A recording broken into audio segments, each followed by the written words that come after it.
The year is 1949. Picture a quiet suburb untouched by the chaos of the outside world.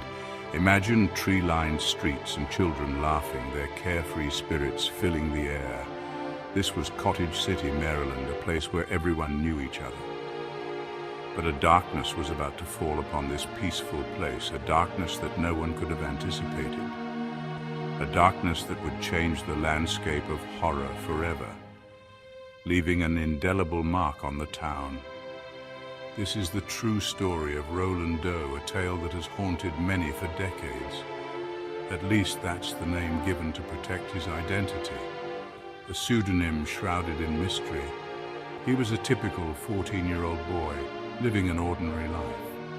He liked to play games and ride his bike, just like any other child his age. He had no idea he was about to become the center of an unholy battle, a battle that would defy all logic. This is not just a story about demonic possession. It's a story that delves deeper into the human psyche. It's about the fragility of innocence, how easily it can be shattered. It's about the thin veil that separates our world from something far more sinister, a veil that can be pierced at any moment, something we may never understand but will always fear. Roland lived in a small house with his family. His parents were devout Lutherans. They believed in God and the power of prayer, but nothing could have prepared them for what was to come. It began subtly, strange noises in the night, objects moving on their own. The family attributed it to the house settling or perhaps rats in the attic. They were wrong. Roland's behavior began to change. He became withdrawn and sullen. He would lash out in anger for no reason. His parents were concerned, but they chalked it up to the trials and tribulations of adolescence. They had no idea their son was already under siege. The incidents escalated. Whispers seemed to follow Roland. Scratches appeared on his body. His bed would shake violently in the night. The family was terrified. Their once peaceful home had become a prison of fear. One night, the family heard a blood-curdling scream coming from Roland's room. They rushed upstairs to find him in a trance-like state. His eyes were rolled back in his head. He was speaking in a guttural voice, a voice that was not his own. The family contacted their pastor. He came to the house and performed a blessing, but it was no use. The entity, whatever it was, had a stranglehold on young Roland, and it was getting stronger. Desperate and at their wits' end, the family turned to the Catholic Church, seeking solace and a solution to their terrifying ordeal. They reached out to Father Edward Hughes, a local priest known for his compassion and dedication to his parishioners. Father Hughes listened intently, his face growing more serious as the family recounted their horrifying experiences with what they believed to be a malevolent force. He'd encountered cases of demonic oppression before, but this one felt different, more intense and far more dangerous. This was something far more sinister, something that seemed to defy the usual explanations and remedies.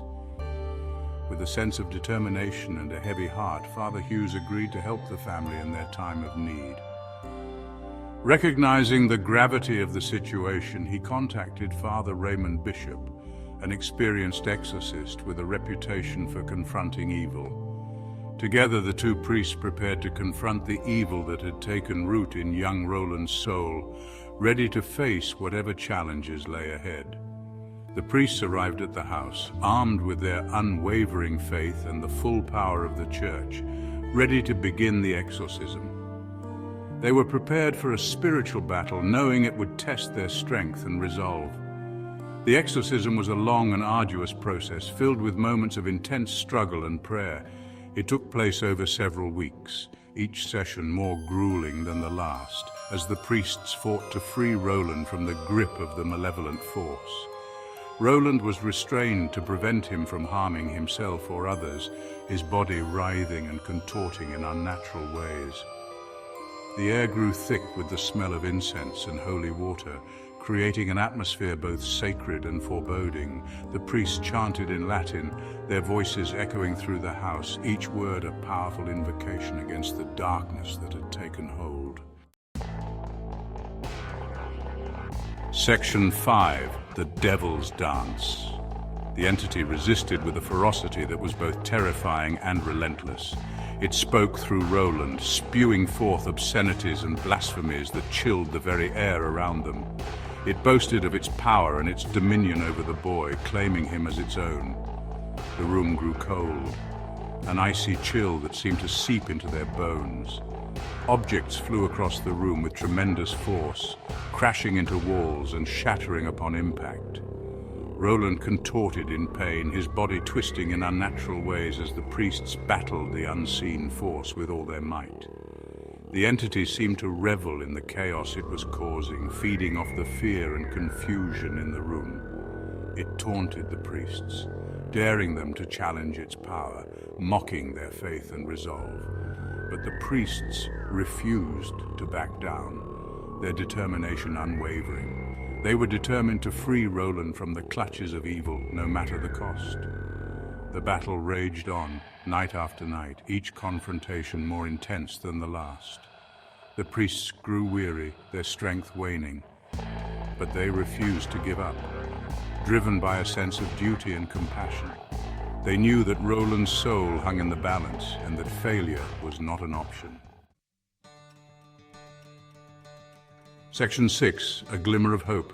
Finally, after weeks of relentless prayer and exorcism, there was a breakthrough. The entity began to weaken, its voice became a whimper, its grip on Roland began to loosen. The climax came on Easter Monday. As the church bells rang out, signifying the resurrection of Christ, the entity let out a deafening roar. Roland's body went limp. The room fell silent.